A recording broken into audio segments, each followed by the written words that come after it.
천 번을 불러도 내 눈에는 눈물이 멈추지 않는 것은 십자가의 그 사랑, 나를 살리려 하늘 보좌 버리신, 나를 사랑하신 분, 그분이 예수요.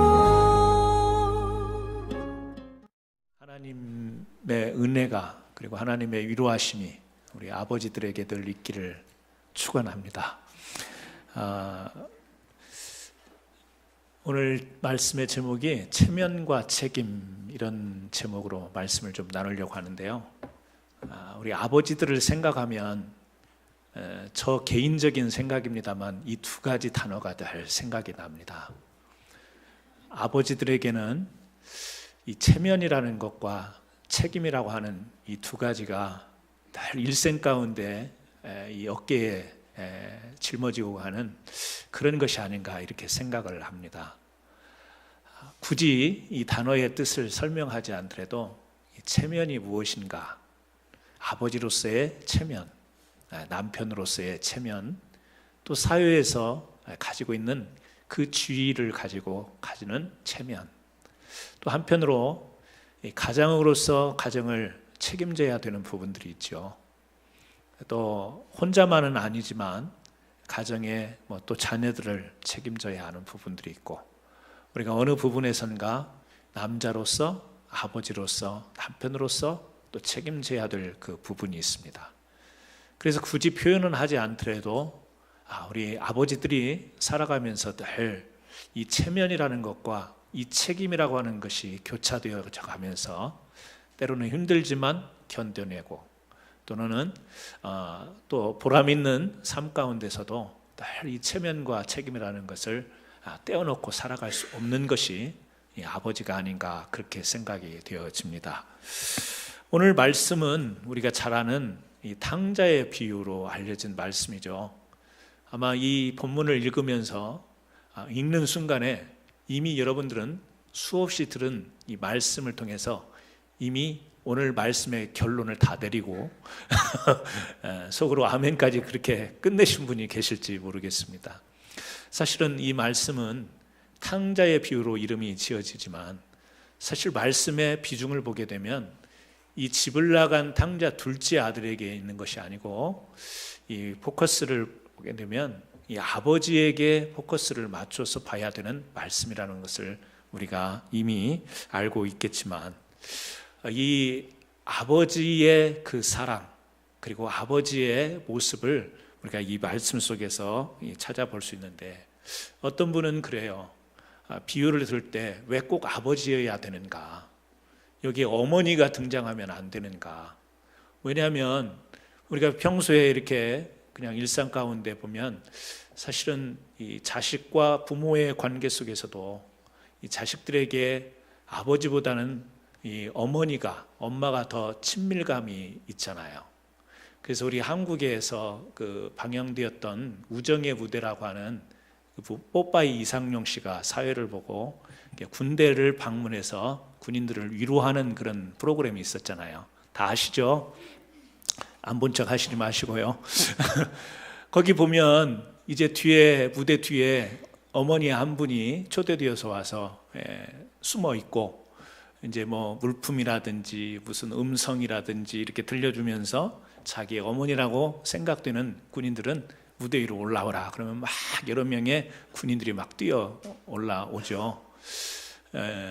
그래서 자기 어머니라고 이렇게 이제 확신하는 여러 그 군인들이 딱 뛰어 올라올 때 그 음악이 이렇게 흘러나오지 않습니까? 음악이 이렇게 흘러나오면 그 무뚝뚝한 이 사나이들, 군대에서 새까맣게 끌리고 훈련하고 용맹식식하게 이런 군인의 모습을 가졌던 이 젊은 군인들이 막 눈물을 줄줄줄줄 흘리잖아요. 제가 기억은 잘 못하지만 그 노래 가사가 엄마가 보고 싶을 때 엄마 사진 옆에 놓고 막 이 음악이 쫙 흐르면은 이 남자 젊은 군인들이 막 눈물을 흘리잖아요. 그리고 어머니라고 외치라고 하면 이제 어머니가 등장하면 거기서 막 달려가서 와락 껴안는 이런 이 우정의 무대라는 이 프로그램이 있었지 않습니까? 남자 군인들인데 아버지를 등장을 안 시키고요, 어머니를 등장을 시킵니다. 아들뿐만 아니라 딸들도 아무래도 똑같은 부모이지만 그 친근감은 아마 어머니에게 더 있는 것 같습니다. 그런데 오늘 이 성경을 보게 되면 아버지가 등장을 해요. 비유인데요, 아버지가 등장을 합니다. 왜 그럴까? 우리는 그 배경을 조금 이해할 필요가 있는데, 누가복음 15장 초반부에 보면 이 세리와 죄인들이 예수님의 말씀을 듣기 위해서 나옵니다. 그것을 보고 있던 바리새인들과 사두개인들이 수군거리며 묻는 것이죠. 어떻게 이 사람이 예수님을 향해서 이야기하는 거죠. 이 죄인들과 함께 어울리면서 함께 음식을 먹을 수 있느냐. 죄인들은, 유대인들에게 있어서는 죄인들은 함께 할 수 없는 이 거룩의 문제가 있기 때문에 그들과 같이 할 수 없는 그런 전통적인 분위기가 있었지 않습니까? 신앙의 이유로. 그런데 예수님이 오셔서 이 세리와 죄인들과 함께 말씀도 나누시고 식사도 같이 하시고, 이런 것을 지금 막 비난하고 있는 이 바리새인 그리고 사두개인을 향해서 세 가지 비유 이야기를 연속적으로 하죠.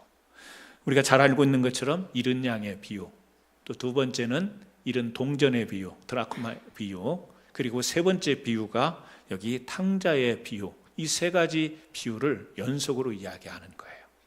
그러니까 죄인, 또 이 세리, 이 유대인들의 거룩한 신앙을 가지고 있는 사람들이 함께 할 수 없다고 딱 거리를 뒀던 이 사람들에게 예수님이 다가간 모습을 보고 막 비난하니까 예수님이 그들을 향해서 무언가를 말씀하시는데 세 가지 비유를 연속으로 이야기하시면서 말씀하더라는 거예요. 주님은 어떤 면에서 이렇게 이야기하고 있는 것이죠. 너희들이 진짜 하나님을 알고 그렇게 저 죄인들과 또 세리들을 무시하고 또 거리를 두는 것이냐. 너희들이 정말 그 하나님의 마음을 아는 거냐. 너희들이 하나님의 백성이라면, 너희들이 하나님의 말씀을 아는 사람이라면, 그러면서 그 비유를 통해서 하나님 아버지가 어떤 분인가, 그 죄인과 그 세리들 앞에서 하나님은 어떤 분인가, 그리고 이 사두과 바리새인들의 앞에서 그 하나님은 어떤 분인가를 이 비유로 소개하고 있는 것입니다. 그 심리학 이론 중에 대상관계 이론이라는 게 있습니다. 대상, 우리 상대하잖아요. 대상관계 이론이라는데, 에너 마리아 리주토라고 하는 사람이 그 대상관계 이론을 설명하면서 이런 이야기를 해요.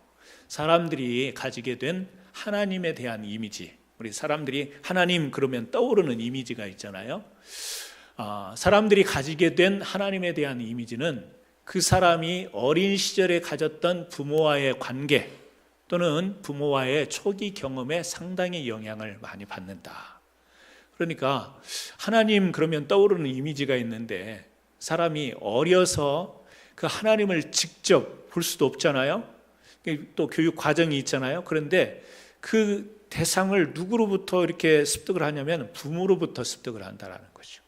그러니까 부모가 엄하면 이 나중에 하나님의 이미지를 떠오를 때 엄한 하나님, 인자하고 자상한 부모님 밑에서 자랐던 이 양육받았던 자녀들은 하나님 그러면 자상하고 인자한 하나님을 이렇게 떠오르게 된다. 이론입니다.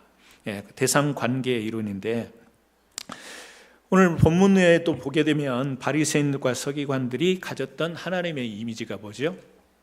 계속해서 이스라엘 백성들에게 전통적으로 그들은 엄격한 율법에 의해서 하나님을 바라봤던 거예요. 하나님을 이해할 때 이 율법을 어기면 벌을 받고 거기에 따른 응징을 받는다, 징계를 받는다.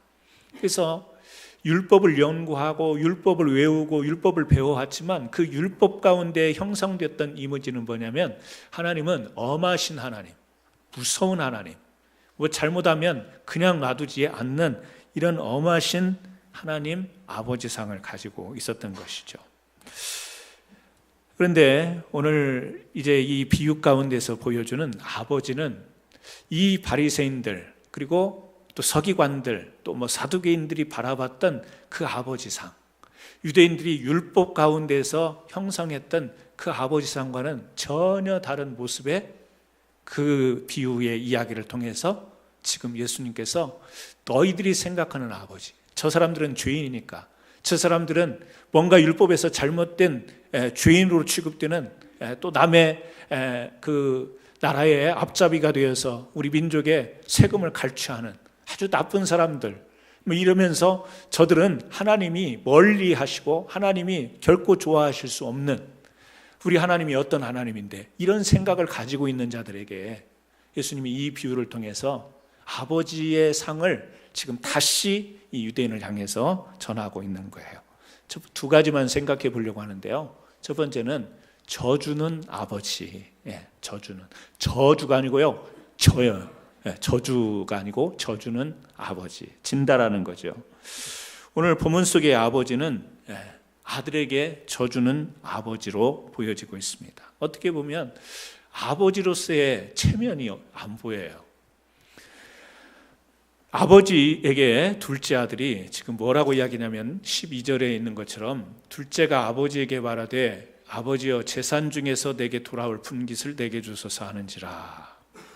그러니까 이 유대인들에게 있어서 이 전통적인 이 재산 상속은 아버지가 돌아가셔야 그것을 상속받을 수 있는 겁니다. 그런데 지금 살아 계시잖아요. 그런데 자기에게 그 상속을 미리 달라는 겁니다. 그러니까 속의 마음은 아버지가 빨리 돌아가셨으면 좋겠다. 그런데 그럴 것 같지는 않고, 그러면 당당하게 그냥 살아 계실 때 재산을 달라고 이렇게 지금 요구하는 이 모습을 보게 되는 거죠. 여러분, 유대의 그 전통 가운데, 아니 꼭 전통이 아니더라도 만약에 이 아들이 와가지고 이렇게 한다면 여러분 같으면 어떻게 하시겠어요? 뭐 타일르기도 하고 엄하게 꾸짖기도 하고 뭐 여러분 나름 성격대로 다 하시겠죠. 그런데 여기 보게 되면 성경이니까 이렇게 기록을 해놨는지는 모르겠지만 아버지가 그 살림을 각각 나누어 줬더니, 아버지가 살림을 그냥 내준 거예요. 요청하니까 거기에 대해서 어떤 반론이 없습니다. 아버지가 만약에 저 같으면 이놈아 내가 아직 죽지도 않았는데 뭐라든지, 아니면 네가 그걸 가지고 나가서, 아버지가 자식을 볼 때는 미덥지가 않잖아요. 뭘 하려고 하기에 이것을 재산을 미리 달려고 하느냐, 뭐 여러 가지 많은 것들이 달려 있을 텐데, 그 당시에 유대인들에게 있어서의 비유이긴 하지만 이런 분위기라면 아버지가 아버지로서의 체면을 갖는다면 아들에게 이렇게 할 수가 없는 거죠. 아들에게 그냥 순순히 내어줄 수가 없는 것입니다. 어떤 면에서 아버지가 아들한테 아들이 아버지에게 요청한다고 해서 그거 순순히 들어주는, 이것은 아버지로서의 어떤 책임도 아닌 것 같고 또 아버지로서의 역할도 아닌 것 같고 아버지의 체면은 더더욱 아닌 것 같습니다. 여기 보게 되면 지는 모습, 아들에게 아버지가 지는 그런 모습을 우리는 엿볼 수가 있습니다. 우리가 세상에서도 많이 들을 수 있는 이야기가 있죠. 자식 이기는 부모 없다. 자식 이기는 부모 없다. 왜요? 자식보다 못 배워서 그럴까요? 자식이 이제 건강한 건장한 성년이 됐기 때문에 힘이 딸려서 못 이기는 걸까요? 아니죠. 아니라는 것을 우리는 꼭 이렇게 설명을 필요치 않더라도 실제 체험을 통해서 알 수 있습니다. 왜 자녀들에게 부모가 지고 아버지가 아들에게 질 수밖에 없느냐? 그것은 아버지가 이 자식을 사랑함이 자식이 아버지를 사랑함보다 훨씬 크기 때문에요. 다른 이유가 없습니다. 사랑하기 때문에 질 수밖에 없는 거죠. 져 주는 거죠. 지는 것이 아니라 져 주는 것입니다. 우리가 나는 지고는 못 산다 이런 마음을, 우리 남자분들이 다 그런 건 아니겠지만 뭐 그런 자존심도 있습니다. 나는 절대 질 수 없다. 어떤 승부욕이기도 하지만 거기에는 뭐냐면 자기에 대한 사랑입니다. 자기 사랑입니다. 난 칠 수 없다. 그런데 자식에게 양보하고 내어줄 수 있는 것은 자식을 사랑하기 때문에, 자식보다 나를 사랑하기 때문이 아니라 자식을 사랑하기 때문에 그렇게 내줄 수 있다라는 거예요. 여러분, 우리는 이 비유 가운데에서도 이 아버지 체면이 말이 아니다 이렇게 갖다 붙인다면 그렇게 볼 수도 있겠습니다. 왜냐하면 호통을 치면서 아직은 네가 때가 아니며 네가 재산 상속을 지금 탐할 때가 아니라고 엄중하게 그렇게 꾸짖을 수 있는 상황이에요. 그런데 어떻게 보면 아무런 말 없이 무기력하게 자식에게 재산을 내어주는 모습입니다. 여러분, 체면이라는 게 있죠. 남들 앞에서 떳떳하게 나타내 보이는 몸체와 얼굴, 이런 사전의 뜻을 가지고 있습니다. 남들 앞에서 떳떳하게 이렇게 내 보이는 그런 모습, 사전적인 의미인데, 체면 그러면 그렇게 말로 설명하기 어려운 아주 복잡한 내용들이 있지 않습니까? 우리가 체면 때문에 여러분, 우리 실제 마음과 다르게 행동해야 될 때가 있습니다. 체면 때문에 내가 하고 싶은 것을 못하는 것도 있습니다. 체면 때문에 내가 해서는 안 되는 것도 막 해야 되는 것들도 있습니다. 우리가 체면이라고 하는 것이 결코 나쁜 것은 아닙니다. 인격과 행실이 일치되는 체면은 우리 사람이 갖추어야 될 덕목입니다. 성숙한 인격과 책임 있는 행실은 체면을 건강하게 만들어요. 그런데 체면 의식을 체면으로 생각하는 경우가 있습니다. 체면 의식이라고 하는 것은 인격과 행실이 일치되지 않는 부당하고 불합리한 방법으로 체면을 유지하거나 회복하고자 하는 것. 말이 길지요? 다시 말하면 자기의 부족이나 허물을 무리하게 숨기려고 하는 것, 이게 체면 의식이 하나입니다. 남들이 자기를 어떻게 생각하고 자기에 대해서 무슨 말을 하는가에 지나친 관심을 갖는 것, 이것도 체면 의식의 내용이고요. 자기 잘못을 좀처럼 인정하지 않고 변명을 늘어놓는 것, 거짓말을 해서라도 자기 방어를 하는 것, 이런 것 등등이 체면 의식이죠. 앞에서 말씀드린 것처럼 내가 내 실상, 진실된 실상이라는 것이 있는데 그거보다는 어떤 나의 위신 때문에 체면, 그러면 우리가 내 어떤 입장, 이런 것 때문에 우리가 허상으로 가리거나 숨기거나 하는 것들을 우리가 체면 의식이라고 이야기를 하죠. 체면 의식에 사로잡혔던 성경의 인물 중에 우리가 대표적으로 떠오를 수 있는 인물은 사울 왕입니다. 여러분, 사무엘상에 보게 되면 하나님께서 사무엘 선지자를 통해서 이 사울 왕에게 이 아말렉 사람들과 그리고 그의 모든 짐승을 다 멸하라고 그렇게 이야기를 하는데 그 명령에 불순종하잖아요. 그래서 사무엘 선지자가 호통을 칩니다. 그때 이 사울 왕이 뭐라고 대답하는가? 자기는 하나님 말씀에 순종했다고 이야기합니다. 막 변명을 늘어놓는 거예요. 그리고 하는 말이 이런 말이에요. 같이 한번 읽어볼까요? 내가 범죄하였을지라도 청하옵나니 내 백성의 장로들의 앞과 이스라엘의 앞에서 나를 높이사 나와 함께 돌아가서 나로 당신의 하나님 여호와께 경배하게 하소서. 여러분, 이런 이야기를 하는 거예요. 내가 범죄하였을지라도 변명이 시작되는 거죠. 뭐라고 이야기를 하죠? 백성의 장로들의 앞과 이스라엘 앞에서 나를 높이사. 자, 범죄하였으면 자기가 어떻게 해야 돼요? 엎드려져야 되는 거 아니에요?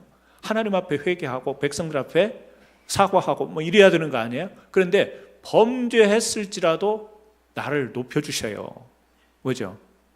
왕의 체면이 있는데, 그래도 왕인데 실수하고 잘못했어도 백성들 앞에는 내가 당당하고 떳떳이 얼굴을 드려야 되지 않습니까? 지금 그런 이야기예요.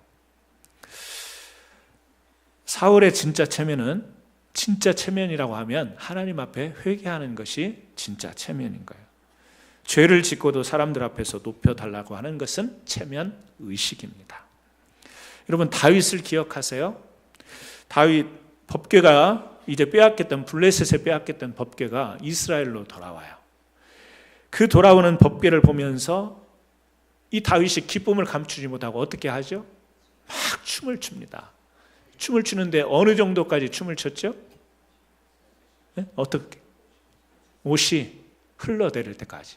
구체적으로 성경에 설명이 안 돼 있어요. 어디까지 이게 스트립쇼가 됐는지는 모르겠어요. 근데 옷이 흘러내리도록 그것도 알아차리지 못하고 왕이 돼가지고 막 백성들 앞에서 춤을 췄어요. 부인이 어떻게 했습니까? 왕이 채통을 지켜야지. 왕을 막 구박했잖아요. 왕인데, 그래도 왕인데 아무리 기뻐도 그렇지 이렇게 옷이 흘러내리도록. 옆에서 무슨 이야기를 하죠?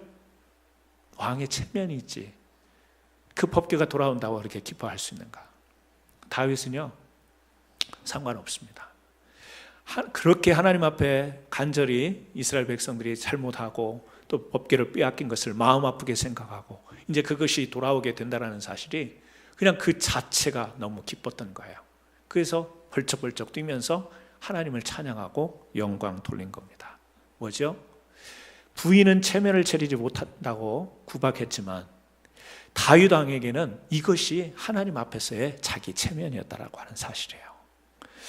여러분, 하나님께서 만약에 체면을, 우리가 생각하는 체면 의식이죠. 체면을 챙겼다면 이 땅에 육신의 몸을 입고 예수 그리스도로 와서 그렇게 머리에 가시관과 또 옆구리에 창을 찔리고 손에 못 박히고 그럴 이유가 없어요. 아니, 왕인데, 완왕의 왕으로 오셨다는데 체면이 뭐예요?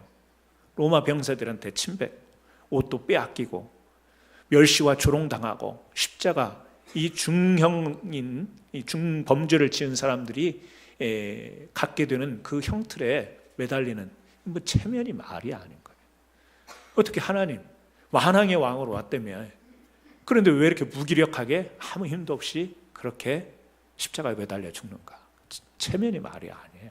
전능자, 세상을 창조한 자, 전능하신 하나님의 아들, 체면을 보면, 체면으로 따지면 이건 말이 안 되는 체면이에요. 여러분, 이 하나님은 왜 예수 그리스도를 통해서 사람들이 생각할 때는 정말 채통과 체면이 다 구겨지는 것 같은 그것으로 이 인류 가운데 나타나셨는가? 십자가 뭐죠? 사랑입니다. 사랑인 거예요. 여러분, 우리는 사랑보다 체면을 더 크게 생각할 때가 있습니다. 우리는 이 사랑이라는 것이 우리 어떤 이 체면, 사랑 안에 그 체면이 담겨 있는 것인데 우리는 체면을 가지고 이 사랑을 통제하려고 하는 그런 속성이 있습니다. 여러분, 하나님은 우리를 사랑하시기 때문에 이 땅에서 사람들이 생각하는 체면이 구겨져도 그것을 기꺼이 감당하시는 거예요. 다윗은 하나님을 너무 사랑했기 때문에, 그 하나님의 말씀이 너무 귀했기 때문에 부인과 백성들이 볼 때는 채통을 지키지 못하는 것 같지만 당신은 그것을 기뻐하며 노래할 수 있었던 것. 여러분, 오늘 이 이스라엘 백성들은 굉장한 체면을 많이 생각했습니다. 바리새인들, 그들은 율법을 다른 민족이 아니라 하나님이 선택한 이 백성들만이 가질 수 있는 이 귀한 율법의 전통을 우리가 가지고 있는데 그 체면을 지켜야 된다 이거예요. 죄인들, 세리들, 함께 할 수 없는 자들과 우리가 그들을 죄인으로 여기며 우리가 멸시해야 되는 대상인 것이지, 우리가 만일 그들과 함께하면 우리 체면이 말이 아니다 이렇게 생각을 한 거죠. 저는 오늘 이 말씀을 통해서 그 잃은 아들을 되찾은 아버지의 비유 가운데에 이 아버지가 자기의 그 어떤 체면을 다 내려놓고 아들이 달라니까, 당시 어떤 풍습으로는 아버지가 죽지도 않았는데 옆집에서 보면, 이웃 사람들이 보면 참 그 가문의 창피, 그 집안에 창피한 일이 벌어졌음에도 불구하고 내어줄 수 있었던 것은 아들을 사랑하는 마음, 그래서 져주는 아버지의 모습. 하지만 거기에는 체면보다는 진정한 아들을 생각하는 이 깊은 고민과 또 염려 그리고 관심, 이 모든 것들이 어우러져 있음을 우리가 보게 되는 것입니다. 여러분, 우리는 참 체면을 많이 생각해 갑니다. 신앙생활 할 때도 우리는 얼마나 체면을 많이 따지는지 몰라요. 체면 때문에 헌금하는 분 많습니다. 누가 뭐라고도 안 했는데 장로님이 돼가지고 헌금을 이거밖에 안 해? 이렇게 말하면 어떡하지? 그래가지고 하나님 앞에 내 마음에 있는 것을 그대로 겸손한 마음으로, 정성하는 마음으로, 내가 충성하는 마음으로 바치면 되는 건데, 내가 이렇게 헌금하면 목사가 어떻게 생각할까? 또 재정부 집사가 볼 텐데 어떻게 생각할까? 아니, 우리 교회는 없어요. 절대 없어요. 하지만 간혹 그렇게 체면을 생각하면서, 제가 헌금을 비유로 했지만 체면 때문에 기도의 자리에 앉아있고, 체면 때문에 어쩔 수 없이 나와야 되고, 체면 때문에 어쩔 수 없이 우리가 이 신앙의 모습을 갖고 있는 부분은 없는가 한번 생각을 해봐야 돼요. 체면 때문이 아니라 하나님 사랑하는 마음으로 우리가 있어야 되는 자리가, 하나님 사랑하기 때문에 내가 나아가야 되는 것이 체면 때문에 나아가는, 여러분, 이것을 우리가 분명히 구별을 해야 되지 않을까. 그래야 우리가요, 진실하고 신실하며 순전한 모습으로 하나님 앞에 나아갈 수 있는 거예요.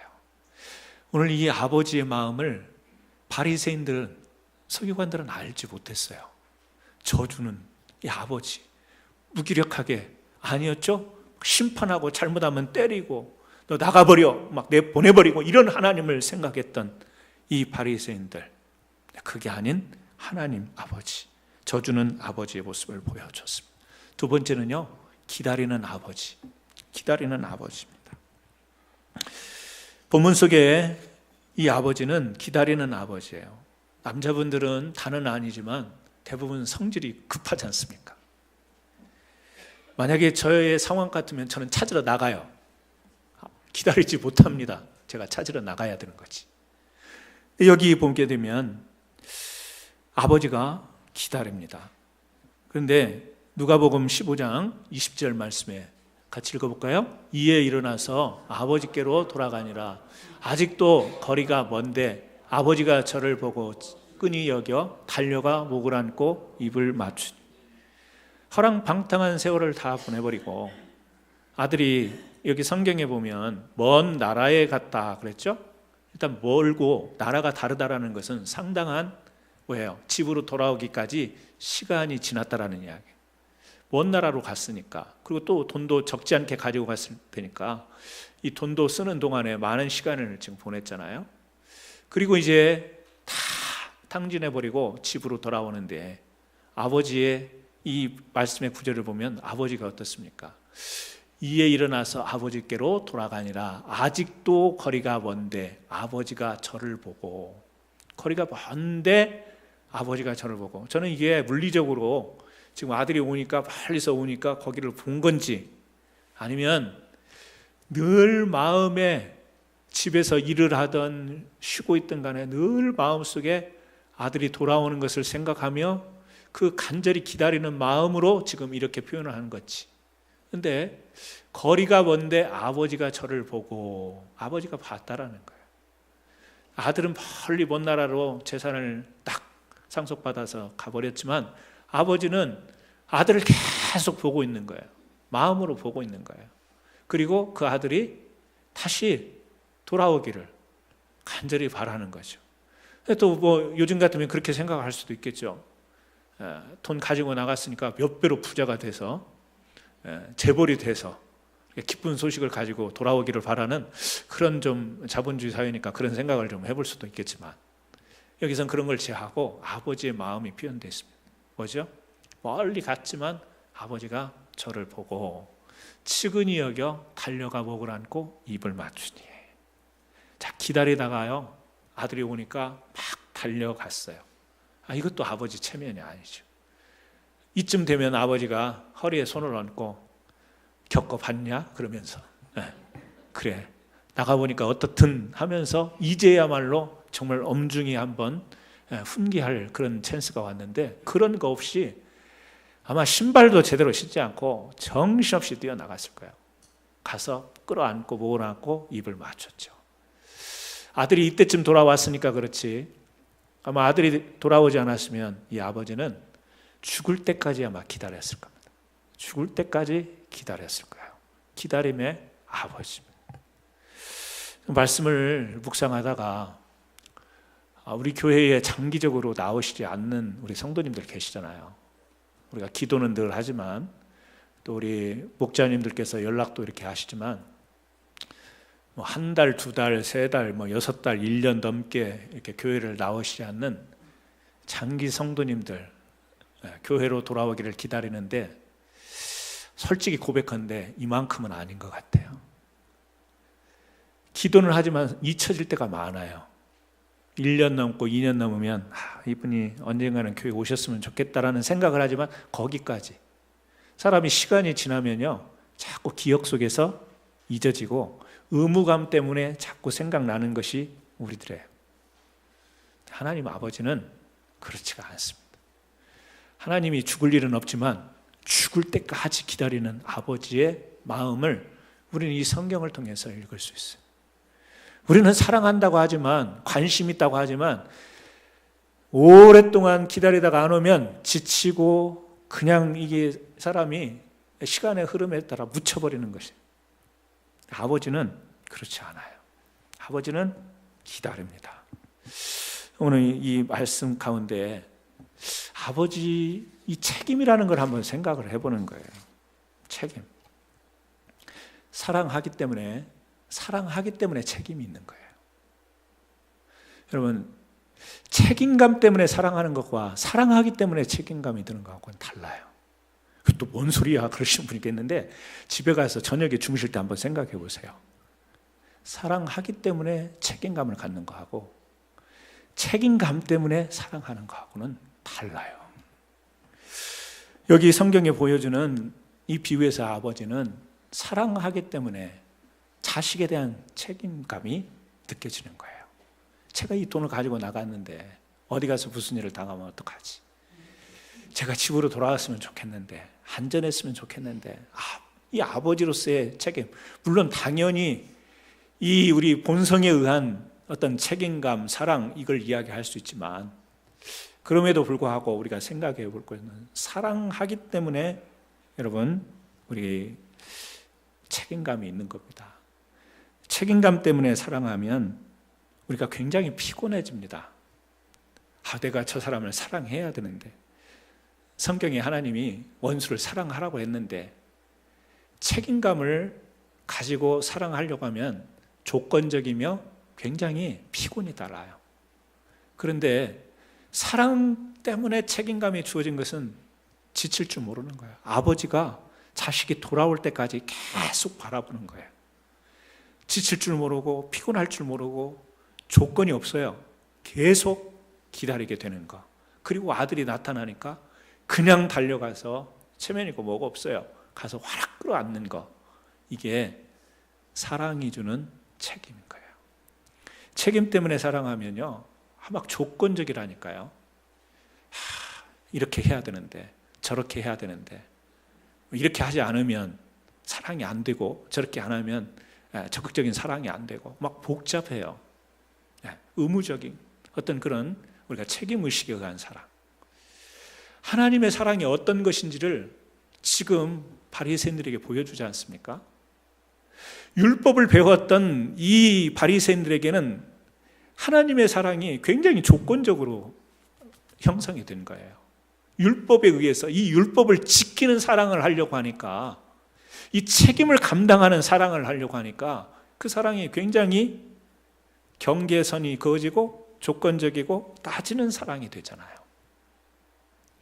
오늘 저는 체면도 그렇습니다.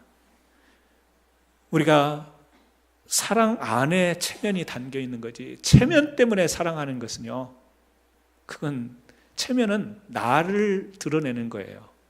체면 때문에 사랑하는 것은 나를 사랑하는 거지 아들을 사랑하는 게 아니에요. 상대를 사랑하는 게 아니에요. 사랑하니까 내 체면을 내려놓게 되고 또 건강한 체면이 있잖아요. 사랑하니까 그대가 체면을 내려놓을 수도 있고 그 체면을 바로 세울 수도 있는 거예요. 결국에 오늘 보여진 비유에서 아버지의 체면과 책임이라는 부분을 보면 이 두 가지 우리가 이 생을 살아가면서 아버지뿐만 아니라 우리가 살아가면서 다 부딪히는 문제예요. 체면 이거 차리는 거 우리 얼마나 중요한지 모릅니다. 책임, 이거 너무 중요한 거예요. 근데 이것이요, 하나님의 사랑 안에 담길 때 우리는 이 체면과 이 책임이 바른 체면과 합당한 책임이 되는 거예요. 그런데 하나님의 사랑이 잘못되어서 이 체면 속으로 들어가 버리고 책임감 속으로 하나님의 사랑이 축소되어 들어가 버리면 우리들은 너무 체면 치레에 치중하게 돼요. 진실한 자기 자아를 발견하지 못하고 남들 의식하고 남들 보이는 그런 모습으로 살아가게 됩니다. 책임이라는 것이 중요하고 좋은 말이지만 하나님의 사랑 안에 들어가는 책임이 아니라 책임 안에 사랑을 가두어 버리면 이 책임은 굉장히 이 바리새인과 또 이 사두개인들, 서기관들 이런 사람들처럼 굉장히 조건적인 것이 되어버리는 거예요. 저는 오늘 특별히 아버지 날 우리 아버지들 체면, 막 집에 가서 어떤 때는 체면이 말이 아닌 경우도 있죠. 막 아버지들이 왕따 당하고, 아버지들이 막 그런 세상이 돼버렸잖아요. 뭐 그런 것을 우리가 굳이 체면이라고까지는 이야기하지 않지만 남자로서 자존심, 체면 이런 것이 사실은 이 사회 속에 살아가면서 참 중요한 부분입니다. 이런 것이 무너질 때 괴로운 거죠. 힘든 거죠. 눈에 보이는 것은 아닌데, 손에 붙잡히는 것은 아닌데 참 중요한 책임감 얼마나 무거운지 몰라요. 한 가정을 책임지고 가족을 책임지고 사회에 나가서 또 교회를 책임지고 뭐 이런 책임감들이 우리에게 무거운 겁니다. 근데 거기에 눌리다 보면 우리는 막 내 스스로 초라해지기도 하고 열등감에 사로잡히기도 하고 너무너무 우리가 힘든 삶을 살아가게 돼요. 하지만 오늘 이 비유 속에서 발견하는 것처럼 그 사랑을 우리가 제대로, 이 아버지의 사랑 져주는 것 같았어요. 그냥 마냥 아무 말 없이 세월이 흘러가는 동안 기다리고만 있는 것 같아요. 근데 거기에 진짜 이 사랑이 돋보이는 거예요.